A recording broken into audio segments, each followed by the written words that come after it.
This is Aaron Shedlock. You're listening to the audio flow. You're listening to the audio flow. You're listening to the audio flow. You're listening to the audio flow. You're listening to the audio flow. You're listening to the audio flow. You're listening to the audio flow. You're listening to the audio flow. You're listening to the audio flow with Jacques. Listening to audiobooks never sounded so good. Hi everyone, welcome to the Audio Flow. I'm your host Jacques with an exciting episode for you today. I've been stalking this narrator probably for the last 2 years when I read my favorite book by Penelope Ward, which is Sins of Seven, and I was introduced to audiobooks and decided to pick up a copy. And he did such an amazing job. Ever since then, I think I've kind of been following him around. Not only that, last year, XE Sands put together a collaboration with various authors where they were able to introduce their work to new listeners. And he actually narrated a piece of work that he completed himself. And so therefore, I again fell in love with him and his work. And so I'm excited to have him on the show with us today. You'll get to learn a little inside information about him when he's not working in the booth and when he's wearing pants. Please welcome to the show, Sean Crisden. Sean Crisden, welcome to the Audio Flow. You're finally here. You've arrived. I have arrived. Where am I again? Where is this? Do I need pants on? I should put on. Are you in the booth right now? Okay, I'm here. Thank you. I am in the booth. I just finished a session, so it made it easy to wait and have you call me. Well, I appreciate you for waiting and letting me call you. Gosh, I could really just listen to you like chat or talk. You don't even have to say anything coherent. Just talk. It's great. I usually don't. You know, if there's not a script or a book in front of me, I'm typically just a babbling idiot. So it sounds good. It makes me sound coherent and as if I have some sort of cohesive thought pattern. That's good. Is that before or after or during the boxed wine binge? You said you weren't going to talk about that. Oh, I'm sorry. Was that our secret? Yeah. Now, admittedly, I have to come clean. All right, I'll fess up. It's been a minute since I've had boxed wine. It's been all Stella Rosa only No. Stella Rosa, only the finest cheap juice-like wine I can find. But I told you I drink it with my pinky out, so that's legitimate, right? That's fine. I'm not going to make it through this interview because I'm going to laugh and probably be choking on my spit. So don't do that. Did I have you sign the legal rider prior to this? Not responsible for any death, dismemberment, choking. My legal team is very up in arms. An agreement that you're not responsible for me choking on my spit. But thank That's you right. so much. I appreciate it. So I'm here for you, girl. To have you on the show because I told you how I found you. Sort of, kind of. Actually, it's kind of twofold. So, you did a book. Okay, it was my favorite book in 2015 that I actually read. I listened to it. I read it and listened to it. It was the first time that I read a book and then went back and got it on audio. And this was Sins of Seven by Penelope Ward. And so yes. That was the first time that I came into contact with your voice. And absolutely love that book. And then you did a series with, I think it was Sealed with a Kiss. That was last year, right? You did Sealed with a Kiss with XE, and and then that was did we do it just last year? It might have been 2 years. I can't remember at this point. I'm old and decrepit. Forgive me, but that was. Oh, I think this year, or maybe it was once. See? Confusion, babbling incoherence. You thought I was lying to you. I think that was the piece I wrote for it. Yes. I tend to dabble as an author. It was one that I had that was kind of collecting dust and mold, and I figured, hey, what a great way to share that with folks to listen to something. I loved it, and I I still have it, and it's still playing on the audio flow. So actually, your first time here was actually during that series that XE gave me everything and let me post it, and it was the very first audio flow episode. Just in case you didn't know that little backstory, I didn't. I uploaded everybody's a collaborative project on that piece, and so that's when I was like, oh my God, he writes, and oh my God, his voice is like, I said some stuff that I can't say on the air, but I enjoyed listening to you very much. So there you go. Well, I'm going to have to go back and listen to that then. You should definitely go back and listen to it. So you said you dabbled. Will I be choking on my own spit? No. I hope you won't be choking on your own spit. Well, full disclaimer, I might in this interview because because we're both hilarious. You might. And I've been dealing with allergies, so. Oh, well, I'm not really that funny. I just been, podcasting a lot. So I call that, I've now named it podcast porn voice. So that's what I've got going on. Go on, tell me more. Yes, I have my podcast porn voice on. Just for you, Sean. Oh, well, I'm glad I left those pants out of the booth. See, now I'm squealing. That's not cute. That's not cute at all. Thank you. That's just adorable. Look at it. Oh. Okay. I promise listeners. Okay, serious. We're here for work. I promise all right, that here we go. I have real questions, and it's not just going to be a whole episode of me laughing at Sean. So, yeah, okay. I'm used to it. That was grade school, high school, college. So you were the class clown then? No, just the pathetic loser everybody laughed at. Gosh, whatever.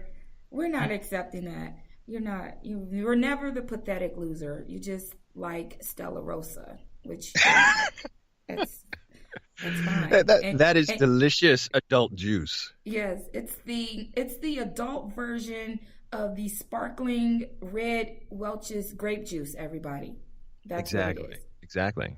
That's if you know what it is and you've had it, you probably have lousy cheap tastes like me. So. I'm not going to tell you where I first had that. Actually, it was a couple of weeks ago. I will tell you. I threw my mom a birthday party, and it was a wine tasting party. And so I invited everybody to bring their favorite bottle of wine, and we were going to sample it and pick our favorite. And somebody actually bought that, and that's why when you mentioned it, I knew what it was because I tried it. It's not half bad.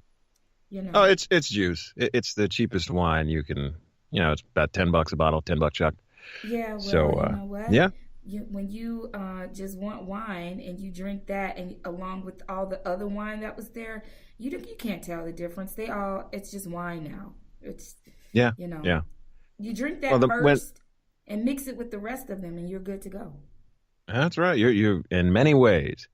I'm convinced that even I have friends who are sommeliers and fine wine. My wife, so my brother-in-law, her brother is a fine wine salesman, and it never registered with me. So I believe there's a difference between some of those wines, a red and a white and Chardonnay and all of these other Merlot, but it is lost on me and my palate. I like meat. I eat barbecue. I love apple pie. I drink Stella Rosa. So not a man of fine tastes, but they are quite discriminating. So it's it gets lost on me. I understand. It's totally fine. You could have stopped at barbecue because I'm hungry and so yeah. I'm picturing a steak on the grill. Oh yeah. Oh well, I've been firing up the smoker, so. Ribs and chicken, mostly maybe some pulled pork, nice pork butt. Oh. Right? Didn't I just say I was hungry? You just gonna rub that in and make it worse, huh? Oh, I never said I was nice. Oh gosh, I love it. So Sean, really? Yes. So yes. I want to know, when did you decide to make this journey or your journey into voiceover, whether it's, audiobooks, or I'm pretty sure you've done some other work, but when did that all start for you? Picture it, Sicily, 2009. That's for. I'm a fan of the Golden Girls. I'm sorry, I but it love was the Golden Girls 2009. too. That's right. It was 2009. Wasn't I still playing in the band at that point? I was in a rock band for 10 years, singing and playing guitar. And I had the wonderful opportunity someone had approached me after a show and said, "You have a great voice. Would you mind doing a narration for a product?" And I had never done it before. And they said, "Sure, why not? I'll do whatever you want, sir." And I went and narrated for them and was in and out in maybe 15, 20 minutes. Fortunately, I haven't. The innate ability I will attest to is that I am a very good cold reader. So I can go and look at a script and not sound like my normal bumbling, idiotic self. So it worked really well. And then when I got the paycheck, I said, I am in the wrong line of work. So, Right. I was still doing my corporate day job. I was in corporate middle management, so to speak. Mm-hmm.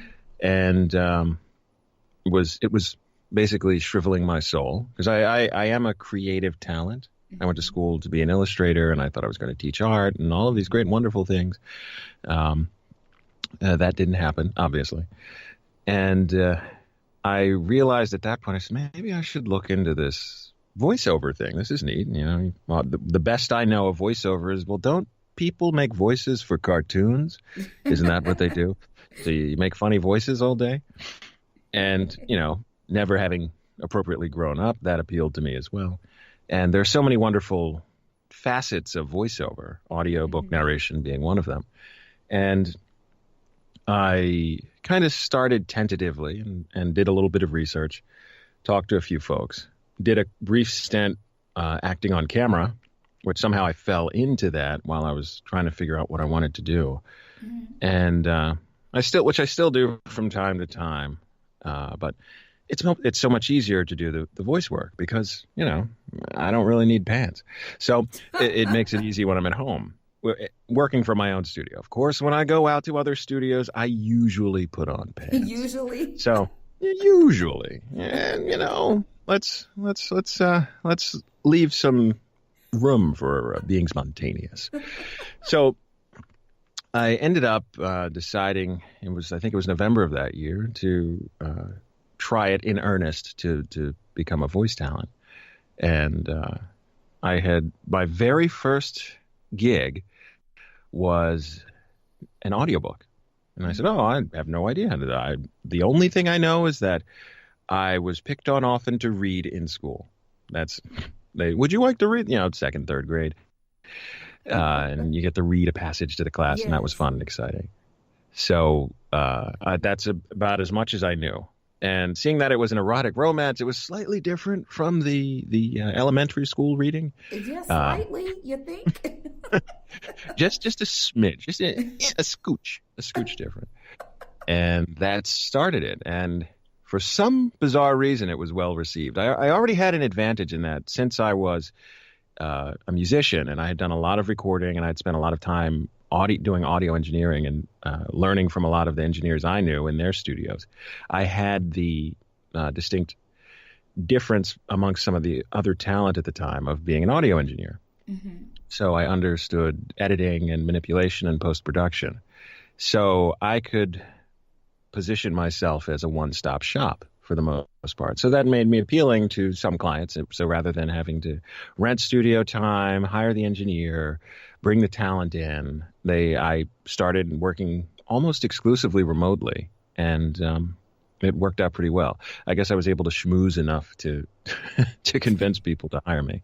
Oh. But I fell in love with audiobook narration because I still do a lot of commercials. I do a lot of video games. I'm here in LA now working on trying to weasel my way into animation.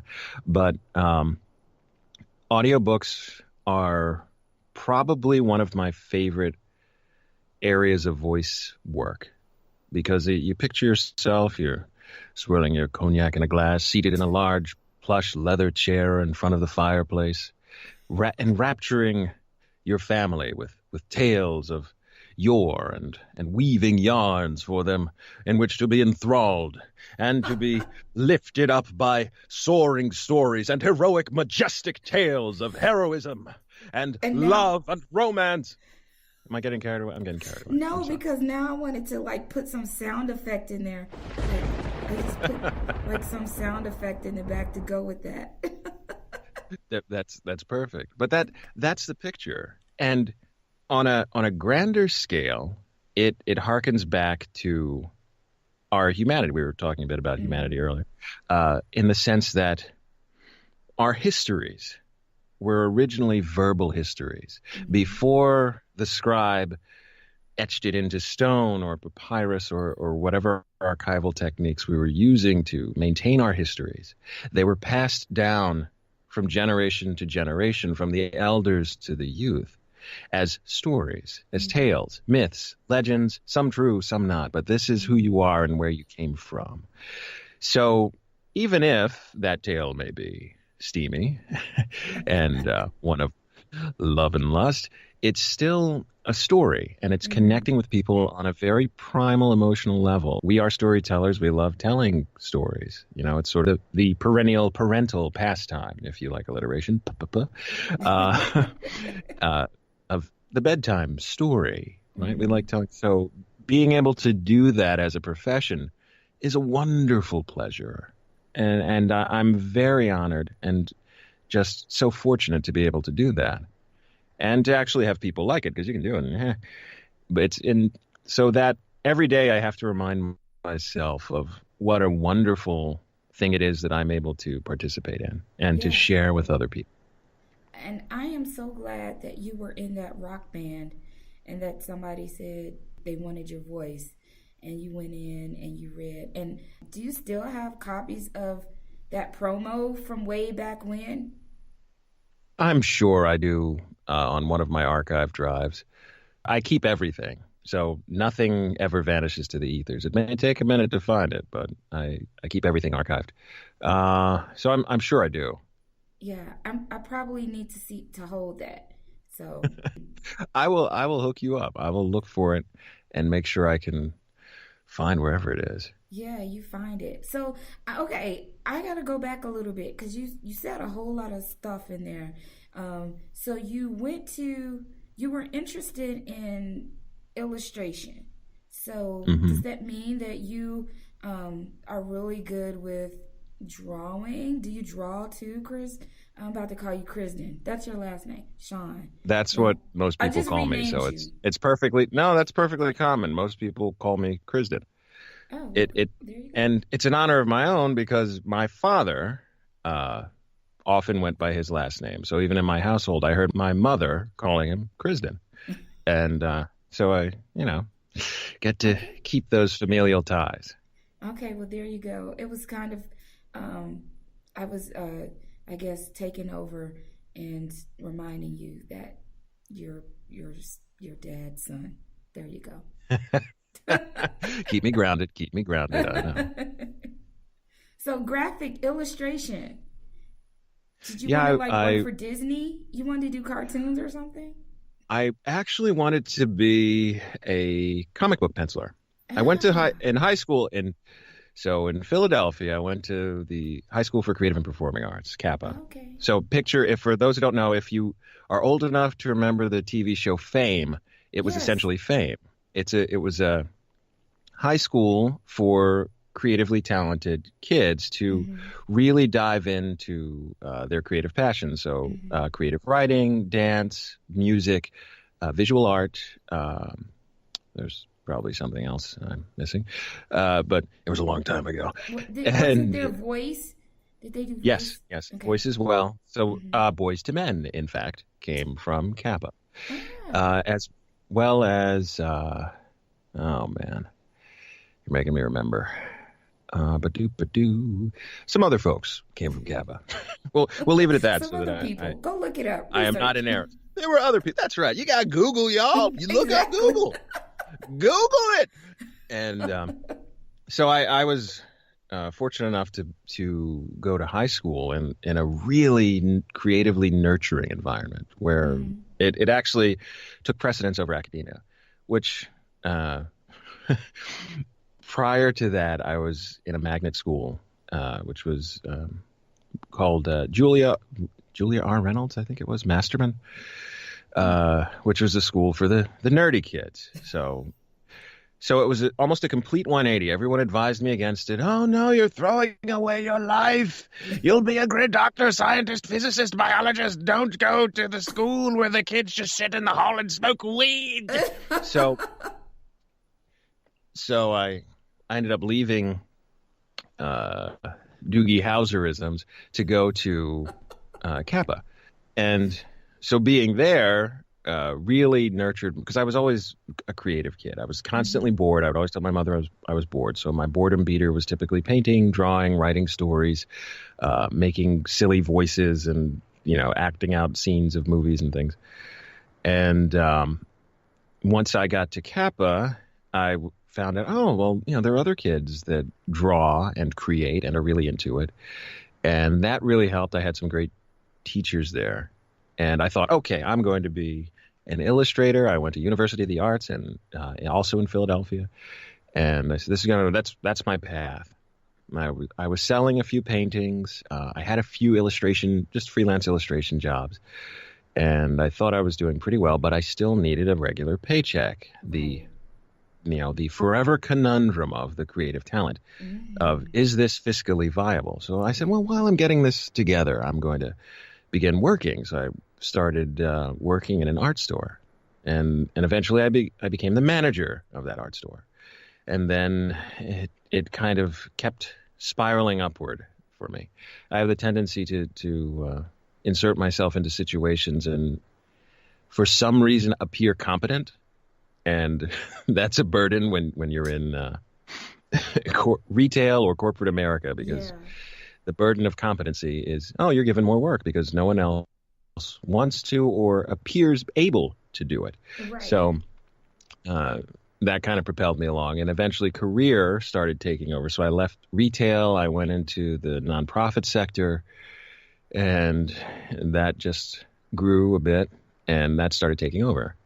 And I felt, even though I had a steady paycheck, I became miserable, in fact, as your creative spirit shrivels when you're not nurturing it. And I say I have to drink from the creative well, whatever it is. I never pigeonholed myself into a particular area of creativity, but it's just the process of creation and birthing something new to the world that you can share with other people, the conversation that you have within art. And it doesn't have to simply be visual art. It's anything. And when I was in visual art, I qualified it by saying, if someone looks at work I've done, and I've expanded it to now, in that if you listen to something I've done or you see me in something, and you don't have a reaction to it, you don't love it, you don't hate it, if your reaction is simply complete ambivalence, so I haven't done my job. Yeah. I haven't communicated within whatever medium that is of art. It doesn't have to be a reaction of epic proportion on whichever way it is. Yes, because art is communication. Art is a language, and it's an expression. And to have that echo off into the void, sans response, is one of the most crushing things of being an artist, aside from your own absolutely obliterating self-doubt, just not having the other end of that conversation come back to you. So not having that response. It's like when you're talking on the phone to somebody and they never respond. It's like, I guess I'm just talking to myself. Okay, that's funny. See? Right. I wanted to make it real. I wanted you to feel it. Did you feel it? I wanted you to feel it. I did. I totally understand. So, but that's what it's like. And it's with, especially being an American, in particular in American culture, we need that. Even if we're having a conversation face to face, if someone doesn't nod or gesture or we suddenly feel as if we're not connecting. And I've learned this over the years with some of my friends who are not American. and some of the differences in how we interact, where I realized, wait, a lot of us folks here in America, we like it when you nod, you say or we like that a lot. So it's these kinds of efforts and elements of communication, particularly in art, since that's our current topic, that we want that feedback. And that's what, see, I'm totally derailed. I'm going to start rambling again. You got to stop me. Because I'm a guy that gets paid to talk. I'll just keep going. Well, we were talking about you being an illustrator, and you told me that you wanted to do comic books, I think, because I just kind of put you into cartooning with Disney because I like Disney.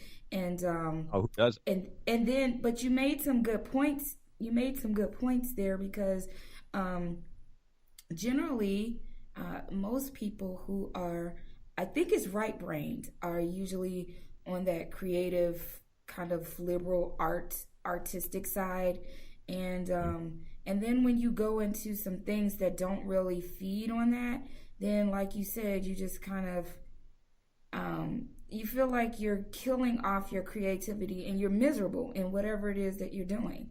And so many people, myself included, have been in that situation where it's like, I'm not feeding my creativity and I've got to do something because it feels like a death. I mean, that's the only way that I can describe it. You're absolutely right. It's an atrophy of the soul and the spirit. Like it's so overwhelming. I was slipping into depression, and my now wife, who was then my girlfriend at the time, has now, she, bless her soul, she's put up with so much of my crap. I'm not an easy guy to get along with because I am very dedicated to my craft, because that is who I am. That's the innate core of me. I have this intrinsic value of creating, and I have to create. Yeah. And she put up with a lot of stuff, and she told me, years later, said, there were so many times I was ready to leave your ass. Oh, can I say that? I don't know if I'd say that. To leave your butt behind. There were so many times I was ready to leave your butt. And it doesn't sound the same. Not the same impact, not the same gravitas. But because I was quite a nudge, we'll say. And it took me a while to realize it because everything was crushing me because I couldn't express myself the way I wanted to. I put on my little business cash and drove 50 miles into the city and, did my thing and came back home and was just wanted to curl up and die, and I didn't realize it for a long time. I tried various things and I was still playing in the band at the time, but it was, just keeping itself afloat sort of. Yeah. So it still wasn't quite right. Yeah. So this was truly a gift to me in that it enables me to, one, be fiscally viable so that it's a career that I can eat and the lights are on, which is, that's a plus. That in and of itself is a tremendous victory for a creative talent, because there are so many amazingly gifted talents in every area you can think of in creativity who are suffering in a bedroom or in their mother's basement or in an apartment somewhere alone, and we will never get to experience what it is that they have to say. Right. Either because of self-doubt or because of lack of opportunity, or they simply haven't hit that stride of luck that they need to make it. And I have a theory on luck too, but I don't want to get too far off track. But you'll have to ask me about it later. It's its whole section. It's its whole it's a whole thing. Oh boy. And and that saddens me in a sense, because there's so much great art that can speak to many of us in different ways that we'll never get to hear. So we have to appreciate what we do have and understand the journey that a lot of it took to get to us. Yeah. Even in the mass commercialized world in which we live, where most of our media is this watered down, diluted version of its purest creative instinct. But we appreciate what we have. So let's be thankful for for the things we have and the people who are around us. Yeah. And all of that's part of my journey here because I just Mm. started, this podcast thing is, something to do. My background is my actually degree is broadcast journalism. And There then you go. I decided I didn't want to do that and went into human resources and then got kind of stuck there for years. Mm-hmm. And I understand. and so now it's all coming back around to, hey, you've got this degree in journalism and broadcast, radio and television broadcasting, and you're not doing anything with it. And that's where I realized it's always been my passion, but I didn't have those opportunities to make it happen, before, podcasting came out or even the internet where you could record something and kind of do it yourself. It was you had to be picked up by a station or something and Right. all of that. So now there's this medium where you can actually go out and do it yourself and create this environment, which to me is very similar to people who want to get into narration who might not really know how to start but want to do it. And then they have these platforms like ACX where you can go out and kind of experience it and, before you're picked up by a publisher and things like that. So now there are ways where you don't have to necessarily wait for things to happen. You can kind of make some parts of it happen and then Sure. other people will see it. And then I think that's where part of the luck comes in. And again, we'll talk about that later. But some things, of course, you have to kind of pursue yourself and put yourself out there in a position to receive some of the other things that you want. So that's my tangent. Absolutely. That was my tangent for today. No, So, that's yeah. a beautiful tangent because it speaks perfect objective truth because you can't argue with that. Well, thank you. There's definitely you're on fire.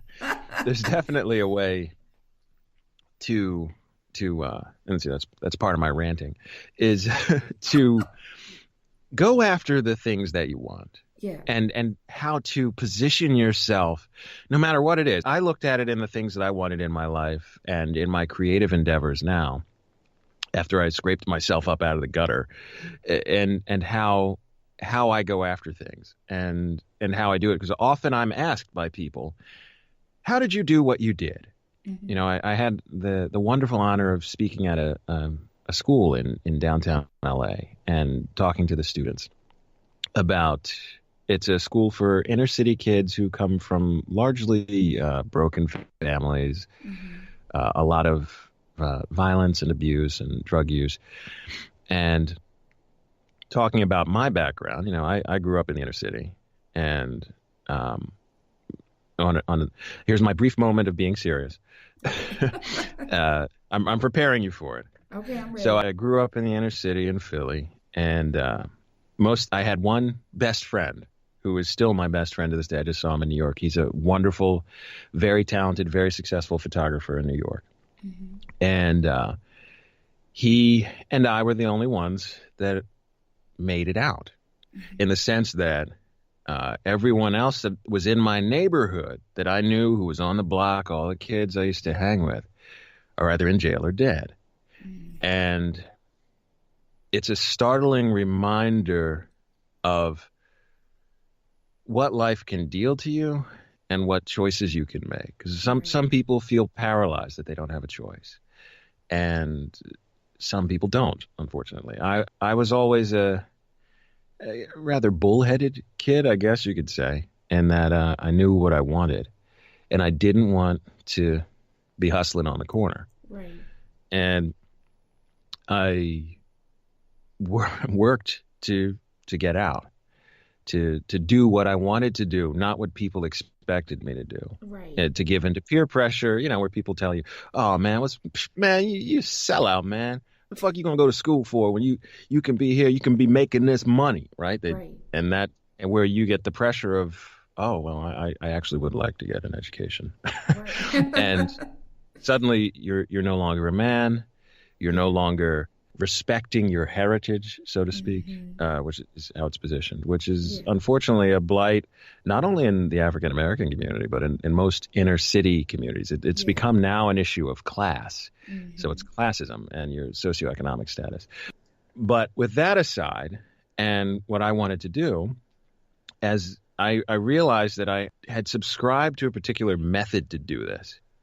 And I will summarize it very quickly because it's very long and I can drone on and on and on like a boring history teacher. And that is the Sporth method. So it's one of the things I was talking to the kids about, and every time I'm asked now, I deluge people with the idea of the Sporth method because I wanted to be able to identify and qualify what it is. What did I do? And of course, it's unique to me, and it doesn't apply to everyone. But here it is. You're hearing it here, people. The Sporth method. Sean Crisden's Sporth method. Boom, That's boom. right. Oh, that's right. Just get ready. Get ready. I hope you have the bandwidth for this podcast because it's going to explode. I'm ready. So the Sporth method, it essentially details what you need to do to get anything you want. I applied it to my creative career. S, you need the skill. So this goes without saying. In most cases, it doesn't even, it's a throwaway. Not that it doesn't matter, but it's just an assumption that goes without saying that you have the skill to do whatever it is you want to do. If you don't have the skill, you need to acquire it. So how do you acquire it? You learn, you find a mentor, you seek out resources and knowledge, the internet, you Google it, you find out whatever you need to do to acquire the skill, and then you practice it, of course.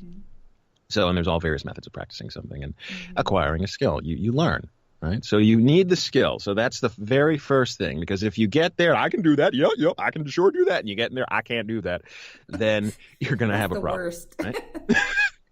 Now, as a brief caveat to that, the little footnote is sometimes you can bullshit a little bit. If you know you have the capacity to pull it off by the time you need to pull it off. So if you can say, oh, can you be the president of the United States? Oh, absolutely, man. When you need it, and then when you need me to be the president, in 4 months. Okay. Yeah. I've been the president of all kinds of stuff. Yeah. So now you have 4 months to call up Barack and be like, hey, buddy, and you call up all the, you call W and say, let me get some information. But as long as you have the time and you have the capacity to learn how to do it within whatever time frame you have that you've promised, you put your foot in your mouth that you can do something, then a little bit of BS is okay. Because but you have to know your limits. You have to know who you are. You have to know what you're capable of. So if you know you're not capable of that, don't BS your way into it. Yeah. But you can push yourself. And sometimes that's what's needed. You say, yeah, I can do that. Oh, my goodness. I got to figure out how to do that. So finding the skill is important. So that's the S. The P is persistence. So persistence is do not give up. You will fall down. You will be riddled with self-doubt. And there will be people that will tell you can't do that. That won't happen. I can't tell you how many times I heard that. And that it's never going to work for you. Oh, no, why would you do that when you can do this? This is easier. You must be persistent. You must pick yourself up when you fall, right? And you keep going, because it ain't over till it's over, right? You haven't failed until you give up. So be persistent. So stay dedicated to the task you're attempting to do. And that's assuming that you really want to do it. Right. You may give up and say, I don't really want to do it. Then apparently you didn't, because you've given up so easily. The O is opportunity. So opportunity is important, but it's important to understand that opportunity doesn't necessarily come to you. Opportunity isn't necessarily waiting for you. You can make your own opportunity. So it's about positioning yourself where you can now begin to use the skill you've acquired, that you've been persistent in maintaining and developing, so that you can have these opportunities. So again, sitting in the basement or hiding in your bedroom isn't going to create those opportunities. You have to go out, be down pavement, introduce yourself to people, talk to people, tell them what you do. Don't be overbearing. Don't make everything about you, because one of the best things that people like talking about is themselves. So be sure to understand how to engage with people, communicate. If you're doing something creative, you have an art form or whatever it is you're doing. That's communication in and of itself. So be sure to engage with people, enjoy people, right? You want people to like you. If people don't like you, they're not going to really want to work with you. Not at So, all. so be pleasant, be kind. But just find a way to, well, this is what I do. So it doesn't hurt when you get the moment to talk about yourself, And of course, I say that fully knowing that I was asked to be on this podcast and I'm supposed to talk about myself. So we're going to put that out there. That's totally different. Oh, yeah, it's totally different from me how I normally am. So that's the O is you're creating your own opportunity. So R, resources.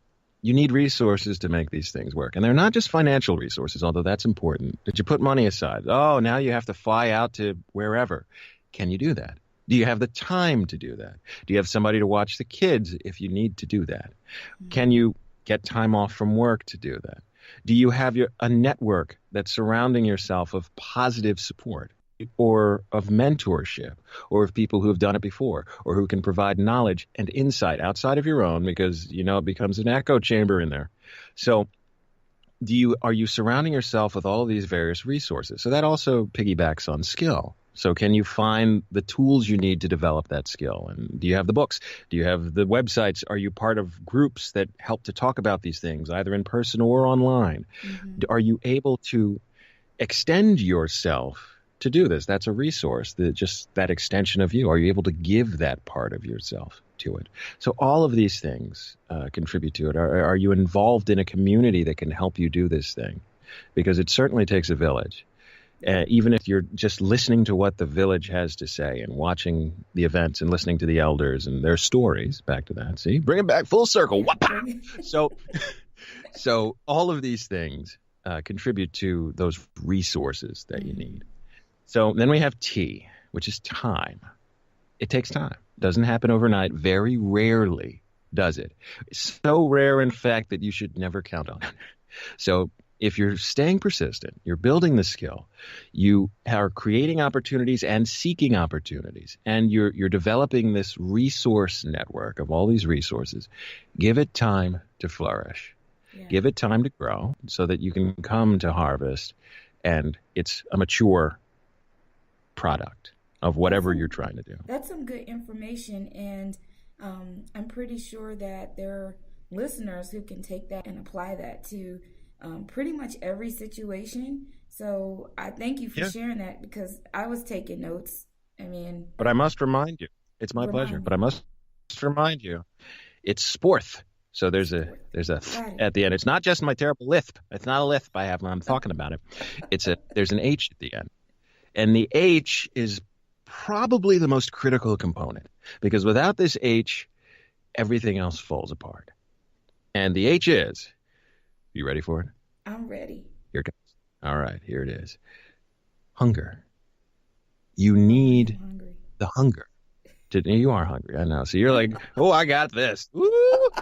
So you I won't remember anything else. I remember hunger. Yeah. I remember barbecue. Because the hunger is what drives you.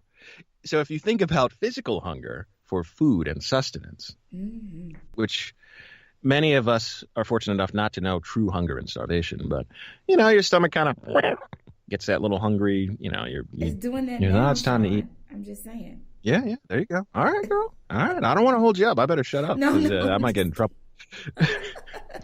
But so that hunger, in that sensation which drives you to eat and compels you to do this instinctively, right? So, and sometimes we make very bad decisions and get the loaded fries with everything else and probably two boxes of wine. But you have to be hungry for what you want to do. Because if you don't, you'll never be persistent. You don't care about developing the skill. The opportunity, Suddenly you become wishy-washy. Suddenly you're no longer dedicated because you don't really want it. It's a great gauge of how bad do you want it. That you don't have to make complete it's not about it's utter sacrifice. You're going to survive and do it or die trying. It doesn't have to be that way. There's smart ways to do things. You want to work efficiently and you want to work keenly with knowledge and be smart about what you do. But also you need that drive because if it's not there, when you fall, you may not pick yourself up again. You might just roll over and look at the sky and then just, somebody will come get me. Yeah. That's pretty much how it That's an is. important. You just get comfortable down there, and then you don't care. You do. But You do. yeah, That's right. It's this is fine. You'd be amazed what we can adapt to, the yeah, circumstances we can adapt yeah, ourselves to. So you have to keep sight of that, of what the main goal is, and enjoy the journey that's going there. And lots of great sights, but you have a destination in mind. right. So today's destination for me is finding out about what you've been doing as far as books goes. And so I am cheating because, okay, so on Audible, as this relates to Hmm. your narrating library, it says right now that you have 214 titles under your name.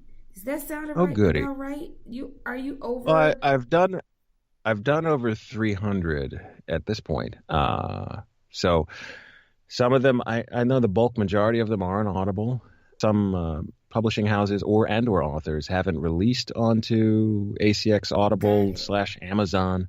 Uh-huh. Some of them sell them right through their websites, but Over 300. I'm up there. That's a hefty amount. Um, so Thank you, thank you. yay, I 300. don't have That's a life. awesome. It is. I'm very pleased with that because it's something that's fun and enjoyable. And Yeah. folks seem to like it. They keep asking me to do it. I don't know why. So, Obviously, and I see that you just released a book on August 10th at the corner of Rock Bottom and Nowhere. yes, by the inimitable L.A. Witt. Yes. Great standalone. Not particularly long, but a lot of fun. Romance of discovering love by accident in the form of a homeless person on the street who was once, perhaps, I don't want to ruin it, Yeah, uh, don't. one of the high and mighty, possibly, but has suddenly come on hard times. Who knows? Is that true? I don't know. You'll have to listen to the book. You can read it too. But there were, let's see what was recent. I'm looking at my list now. So on Audible, you released that one was released August 10th, and then the one right before that one was Racism Without Racists. Ah, yes. Yeah, I have been colorblind known. racism and the persistence of racial inequality in America. Correct. Yeah. So Well, I've been that's known to I'm not just erotica and romance, folks. Sometimes, I tell history and some of those other nonfiction stories. Uh, so that actually was a great read, particularly if you're interested in uh, race relations and our current social structure in America as we're mm-hmm, exiting basically, post Jim Crow, post civil rights mm-hmm, to now, in particular with some events that have happened currently. yeah, So our country is embroiled in something. A lot is brewing right now, and I don't prescribe to most politics and most ideologies along those lines. Um, but it's definitely a time for people to at least be aware of what's going on, right. and let's have an open dialogue about what appears to be happening currently, so that Mm-hmm, we don't repeat the mistakes of the past. right. And Uh, so, and so you said that you do a couple nonfiction, and then you've got fiction, romance, and those type of things. So, is there a different type of preparation when you're narrating a nonfiction audiobook versus narrating fiction? Absolutely, absolutely. Typically, when you're looking at fiction, particularly character-driven fiction, it's important during the prep process to understand the flow of the story, Mm-hmm. understand who the characters are. So, and that's down to the nitty-gritty of where are they from? Do they have accents? What's their general affect? How do they carry themselves? So that can be conveyed in the telling of the story. Whereas nonfiction is typically fairly straightforward. You don't necessarily, in most of the nonfiction work I've done, there aren't any characterizations. So it's not as if there's a quote, you're reading it simply as the narrator reading the quote and to the audience. So the preparation process for fiction is a bit more intensive in that you really want to get into the nitty gritty. You need to know how the story ends to tell the story. It's like telling a joke without knowing the punchline. Right. Where in nonfiction, you don't necessarily need to know this, the end of the book, and everything gets prepped beforehand. I have a secret. I'm just going to let you in on this secret, so don't tell anybody. Okay, I use a prepper for all of my books now. So because I do so many books, I don't have time to read them all in my preparation phase. So I have a prepper who I send the books out to, who will prepare the books, basically make a Cliff Notes version of the book for me with a chapter-by-chapter summary, character breakdowns, so I can read that, know the flow of the story, and then get into narration.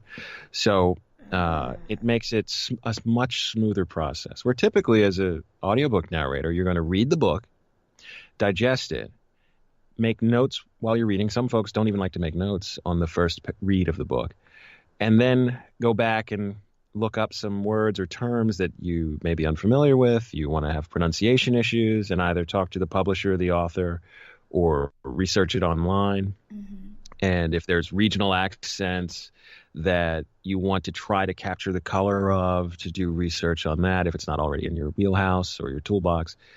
And just try to do the appropriate amount of prep work to do justice to the story and to convey the author's intent and the story's personality effectively when you narrate it. So with nonfiction, it's a little bit simpler. Not a ton, but you just need to basically understand the subject matter to convey the tone in which the book was written.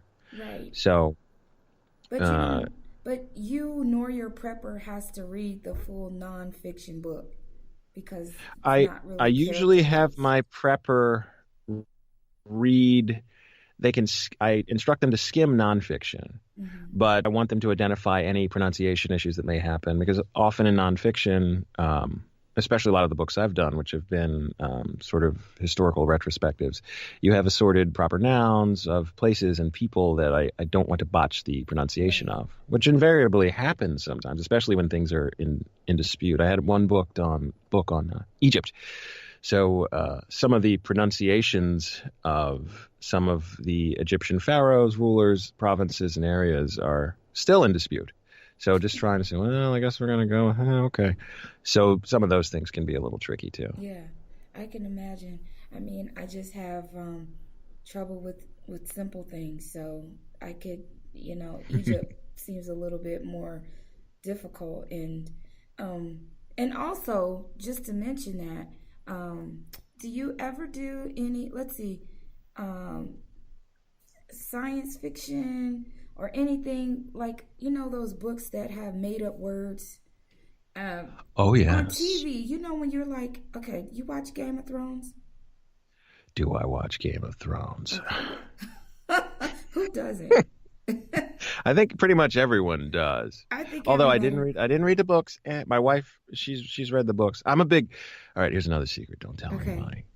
I'm a big nerd, and I'm a real big sci-fi fantasy geek. So you heard it here first, everybody. Yeah. Shh. Don't ixnay on the earth, nay. So I might have caught an episode or two of what's it called? The Game of Thrones? Yeah, I might have seen an episode of that. Something. So, like on the Game of Thrones, right, they have these languages that you really just think are made up, and you wonder if they just say, just kind of make up something. And so if you're doing a book and you see like there's some made up language, how do you identify with what tone or what you want that to sound like? And do you really, have to read it? I don't know. It just seems weird when you read it in a book that it has sound that goes to it, and somebody's going to read those words that aren't real words. How do you prep for that? You mean as if I was Dothraki or something? I heard that there's Dothraki in that show. somebody told me that, or that I learned some Klingon at one point. Somebody told me that, not that I have a batleth or anything. So in these, in particularly in books, you have the opportunity to, one, talk to the publisher and or the author to look at so what's the intent of this language? Because sometimes an author will write something and they have a very specific idea in mind, which one of the things with when they go with a particular narrator is they're relying on that narrator's interpretation of what's there.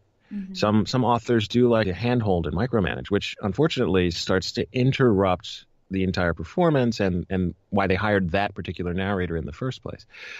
Not that it's always bad, but so some authors have a very definitive idea, and some just say, it's RX the number 7-3628. How do I say this? There's a semicolon in there. How do I pronounce that? And I remember, was it The House of the Stag? Some time ago, there was a book that had demons and all sorts of fantastic mythical creatures and things, and part of that challenge was, oh boy, this is a demon. So, it's what does this sound like? So there was a lot of characterization on top of some of the language issues. So where you really I really had fun playing with that one. It could be too much. I don't know. I try not to read reviews. Shh. So another little secret. That's right.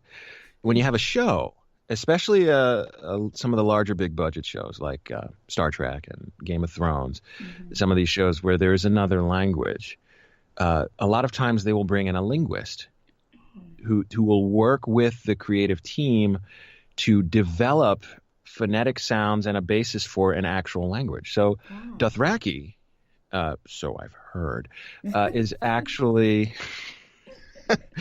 it's actually been developed as a language. It has the rudiments of language. So in terms of its grammar rules, what certain words or phrases or sounds mean, and it's the same with Klingon, say in Star Trek, where it's actually an actual language. So in one sense, that makes it easier for the talent and the fans, of course, who really geek out over that stuff, in that it's consistent. So but it's hard because you have to learn it. And in particular for, say, stage or television or on screen, you have to memorize it. So it can be challenging, where in a book, okay, it's right there. And if no one has ever heard this language before, and you are the first narrator on that particular language, that title or that intellectual property, then you get a little bit of leeway.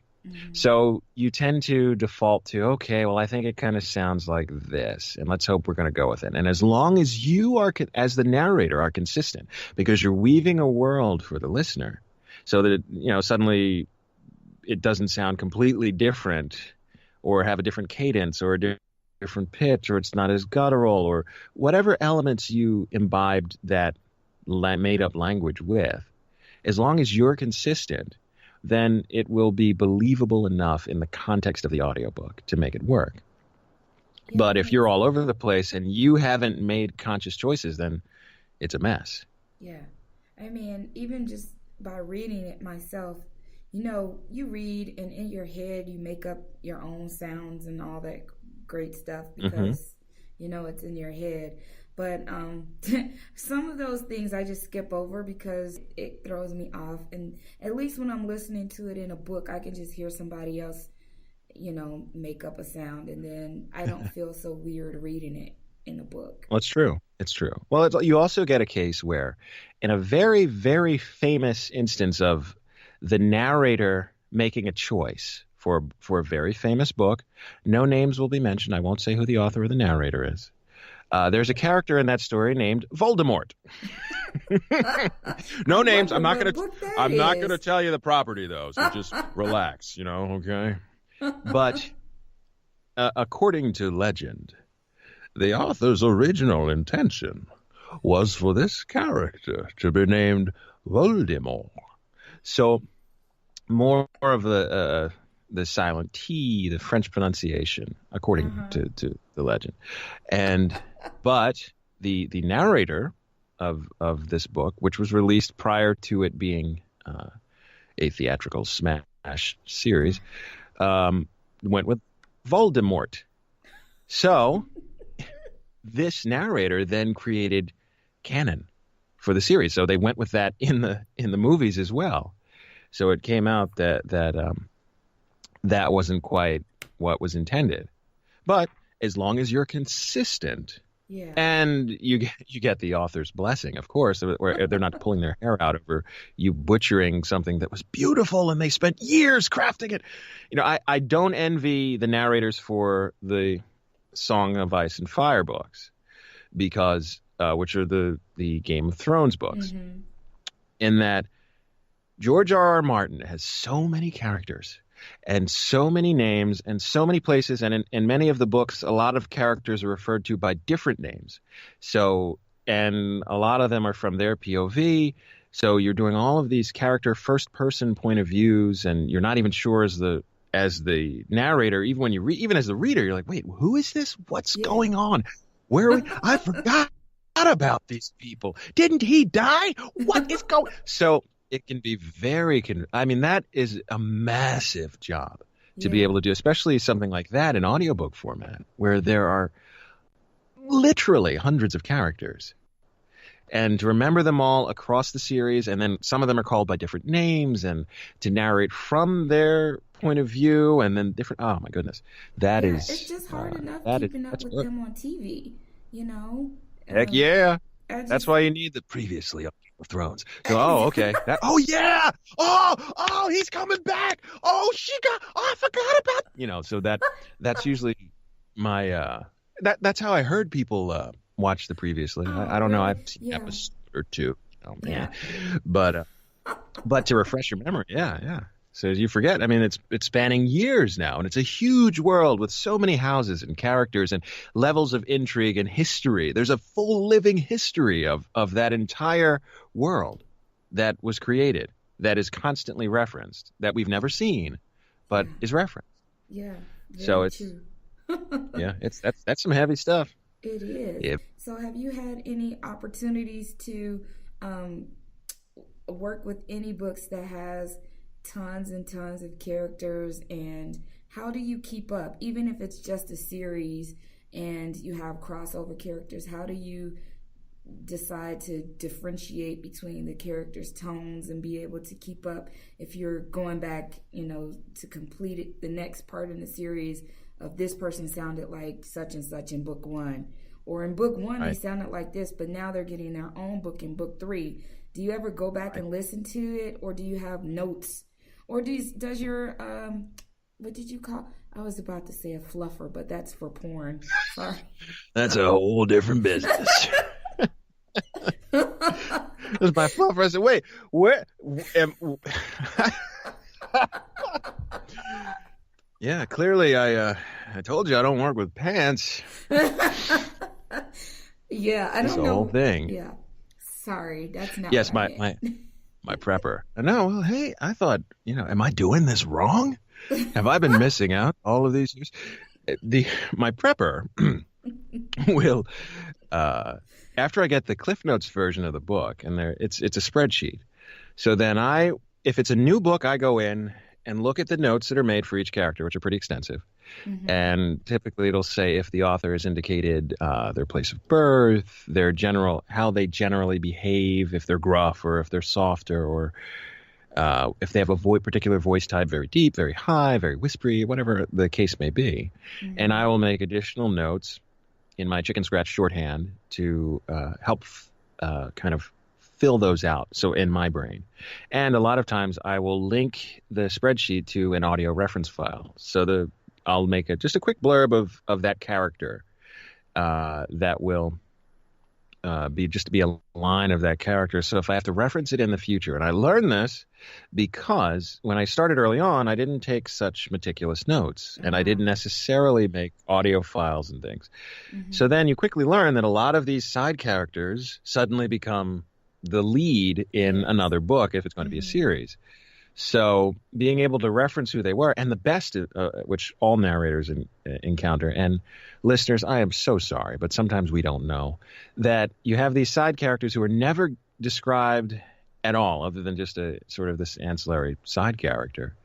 And, and you pick a voice for them because they're in the book, but they don't really, they say maybe 10 things and they're just kind of in the background. Then they have their own book, and suddenly they're from South London and they have this thick accent, and oh man. But we didn't know it. Chances are a lot of times the author didn't know it. and as it rounds out, then you say, oh, well, I hope they don't listen to the other book first and then remember that, boy. So a lot of times things like that happen. And so if you have notes, you'll have an idea of how you treated it before. I had one time an author pulled that on me. And I had already fleshed out this character. So what I ended up doing in the book, where that character had their own book, was I kind of morphed it throughout and it was a first person point of view. So I kind of morphed it from what they were as it got closer to when in that title it describes what they sound like. So as it got closer, and I forget what the accent was and where they're from, but as it got closer, I started implying more of that until it said it, and then it was like that for the rest of the book. So I was trying to trick people. So it started as from where I was, and then it slowly starts weaving into the actual text that tells you, oh yeah, they're from the Bronx, and they did. Oh man! So then you tell me that way in the middle of the book, and they sound like they're from Tennessee at the beginning. Exactly, because you did 2 books before that they were in, and there was no description. Yeah. So you, as the narrator, you make a choice and go with it if there's no information telling you anything. So I've also learned to try to keep those kinds of characters rather ambiguous. So when they do get their own book and they're more fleshed out, then it's like, oh, they sounded kind of like that in the other book, but now they have this accent from rural Georgia, and before they were just flat general American. Yeah. So general American. It happens though. It happens. Would that be not our fault? Doesn't necessarily have an accent. They're just general American.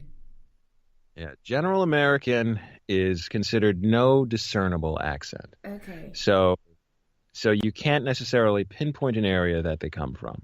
So, and me, I grew up in Philadelphia, spent time in New York, and then I spent 6 years in Phoenix, and now I'm in Los Angeles. Mm-hmm. So people always have a heck of a time saying, where are you from? And especially if they don't know that I'm a voice actor. Mm-hmm. They say, where do you come from? Because depending on the day and the mood, because typically when people see me, I'm in boots, I have a cowboy hat, mm-hmm. I'm wearing jeans and a t-shirt, and they say, are you from Texas? That's a lot of clothes for LA though. Yeah, it's pretty sweltery. I'm in the valley too, but I want to go back to Phoenix because I love the desert. I love the desert. Love the heat. I love the wide open vistas. It's not this Arizona. Population density. Oh, it's a beautiful place. I know. I was there. I lived there. Mm-hmm. Oh, did you? Well. Oh, lovely. What part were you in? I was in Goodyear. Oh, I know Goodyear. Yeah, you were in West Valley. Yeah, that's me, West Valley. Yeah. But you can't beat the cost of living. Yeah, you can't beat the desert itself as long as you can put up with the heat. Yeah. And just wide open vistas, not the population density we've got here in LA. If you see something here, I'm like, oh, that's 5 miles away. I'll be fine. It's going to take me 40 minutes. Yeah. So, yeah. I'm looking forward to going back to the desert. One of these days, very soon, I'll probably transition back there. Me too. Because I love. Yeah, yeah. Well, you have to let me know. We'll do lunch. Yeah, we'll definitely have to do that. And yeah, so I like that no discernible accent. And I have been told that I have an accent, and I don't think I do. But, I've lived a lot of places, and so you kind of pick up things, and then it morphs into something. So maybe that's what right. I have a morphed accent. That's typically what I say I have. I said I have a little bit of everything, and sometimes I I slide very easily into a drawl. So a lot of times I get a lot of Southern stuff, and they say, I said, well, what part of Texas do you want? Are we going to Georgia or where? So I really slide into that real easy. So that's kind of become a part of me too. I always wanted to be a cowboy. And too much work, though. A lot of work. Horses are big. Oh, they're big. And you probably should wear pants when you ride them. So, see, that's out. My whole lifestyle would have to change. That's out for you. I don't think you work in that field. Just stay where you are, where you're at home, and you can be pantless, and you can wear your cowboy hat. So I do. That's how most people identify me. They see me with it on. It's keeping my bald head from burning. I picked that up in Arizona. Oh, yeah. And it just stuck with me. Yeah. Well, we are coming up here on an hour. I can't believe I've been talking to you for an hour and 10 minutes, which I think you have now made the longest running episode of the audio. We're just getting started. And well, is that an honor, or have I just no, shut up? Is that what it is? An honor. That's absolutely amazing that we had a chance to chat for an hour. And I love it. So I would love to have you back on the show. Probably, I know I mentioned to you about the featured voice, so we'd love to have you come back and be a part of the featured voice. Season 2 is full, so either season 3 or 4. And I'd love to have you. So I've said that like 4 times. So again, one more time, love to have you come back. So is this where I say, no, absolutely not. No way. This is a terrible time. The whole thing is a mess. This is when you say, of course. Or something like that. And I wave my hat around. But that's when I finally finalize all that fluffer paperwork to get a fluffer in here. So, I think I'm a method actor, right? So it's a lot of romance and a lot of steamy scenes. You're onto something. This is good. Yeah, I could use that. Yeah. Know what I'm saying? Oh. So, yeah, I think that's. Well, we're gonna have Sean back for the feature voice. As my voice starts to leave, the feature voice, and also you have an upcoming release here on the 29th of August, which is Shades Lady, a Reaper's MC novella by Joanna Wild. So be sure that you guys are looking for that book as it comes out here in the next week, actually. That's right. Good if you like motorcycle club stuff, that's part of the Reapers series. That's good stuff. I've done a couple of those. Yeah, well, we will make sure that we'll be looking for that because it's a part of a 1001 Dark Night. So I'll be pre-ordering it. Wait, is it on pre-order? It is Whisper Sync ready too. So it is Whisper Sync. Yeah. So if you have, I'm not sure if it's out for pre-order yet. It might be. It might, because they don't always tell me. I have to go searching for a lot of the titles and know what's ready, what's actually retail ready now, and what's available. Okay. Well, by the time I'm kept in the dark. When this episode airs, it should be out. Let's just say that it should be out. Yeah, that's a fun one. Very fun one. And also, I'm just like ACX, you'll never know when it's going to go live. I know. You always have to wait. And there it is. Exactly. And I'm actually, I'll leave you with the idea that I'm in the middle of trying something new right now that I'm going to be launching in the coming weeks, hopefully, which is a podcast series, not competing with your podcast series, but it's one that's delivering romance stories in a podcast format. So it's about each one's about an hour. And it will be mostly me, but I'll have a lot of other narrators from some authors that you know and some authors that you don't. Mm-hmm. And it will be, because I've been trying to find a way, because a lot of the fans have been emailing me and messaging me about, some of the books are so expensive, and authors are kind of up in arms about some of the production rates for audiobooks. And I had a couple author friends who have freebies and extras and stuff that they wanted in audio, but they didn't want to pay for it. So I said, tell you what, maybe I'll make a podcast and start to deliver this stuff to fans. Now, I think, I'm not entirely sure, I think it's going to either be a subscription service or a paper episode, like $1 or $2, to get these stories I'm not sure. I'm still trying to jiggle it all out while I'm busy being fluffed and prepped. Where you're jiggling it out and being fluffed all at the same time. You see how I slipped that in there? You did slip it right in. Perfect fit, like a glove. Oh, God. So that'll be coming. It'll be The Heart's Desire, and that'll be coming out in a couple weeks. At some point when I get it launched, I'll kind of promote it for folks as a way to get more romance content. So it'll strictly be a lot of the romance work from some of the romance authors and narrators. Well, so that should be fun. Wait. That sounds amazing. And once you get it all launched, we'll be sure to mention it, make mention of it here on the show, and direct some people on over, because again, it's the audio flow. They're going to want to know about it. So I got you. You're super. And so are your listeners. They're all awesome folks. Yeah. And now, of course, I have to go back and listen to every audio flow episode. Well, go do that. You can find us. Speaking of, thank you, Sean, as we do our segue. How can people find you on social media so they can find out about your work and what's coming available? Aside from creepily stalking me from the bushes?